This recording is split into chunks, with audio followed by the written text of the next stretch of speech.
তিন দফা বন্যা ও দেশে চলমান অস্থিরতায় বিপর্যস্ত সিলেটের পর্যটন খাত। সংশ্লিষ্টরা বলছেন শুধু পর্যটন খাতেই ক্ষতি হয়েছে ৫০০ কোটি টাকার বেশি। এই পরিস্থিতিতে সিলেটের পর্যটন শিল্প রক্ষায় সরকারি প্রণোদনা চায় ব্যবসায়ীরা। নাজাত আহমেদের তথ্য, সেলিম হাসানের ছবিতে ডেস্ক রিপোর্ট। সবুজ পাতার গায়ে সূর্যের আঁকিবুকি, একদিকে মেঘছোয়া পাহাড়, অন্যদিকে স্বচ্ছ পানিতে ভাসছে রং বেরঙের পাথর। মেঘালয়ের সীমান্ত ঘেঁষা এক অপরূপ সৌন্দর্যের লীলাভূমি সিলেট। এই সৌন্দর্যের টানে এখানে ভিড় করে হাজারো পর্যটক।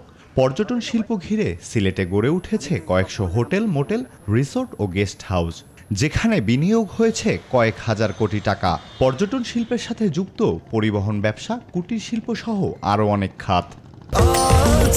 স্বাস্থ্যকর অল টাইম হানিকম, সব সময় অল টাইম হেলদি লাইফ।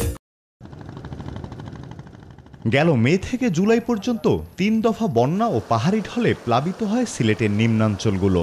ডুবে যায় সাদা পাথর, রাতারগুল, বিছানাকান্দি, জাফলং সহ অনেক পর্যটনের স্পট। এতে বড় ক্ষতির মুখে পড়ে পর্যটন শিল্প।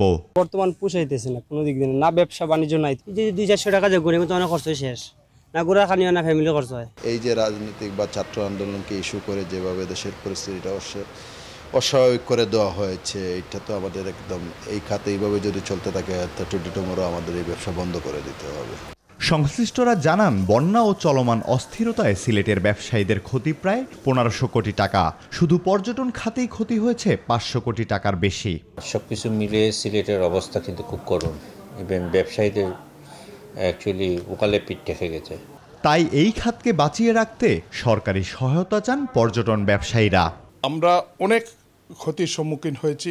এই ক্ষতি কাটিয়ে ওঠা আমাদের ব্যবসায়ীদের পক্ষে সম্ভব না যদি না সরকার আমাদেরকে এই সেক্টরটাকে অনুদান দেন বা এই সেক্টরটাকে প্রণোদনা না দেন। সিলেটের পর্যটন খাতকে আগের অবস্থায় ফিরিয়ে আনতে যোগাযোগ ও অবকাঠামোগত উন্নয়নের দিকে মনোযোগী হওয়ার আহ্বান ব্যবসায়ীদের।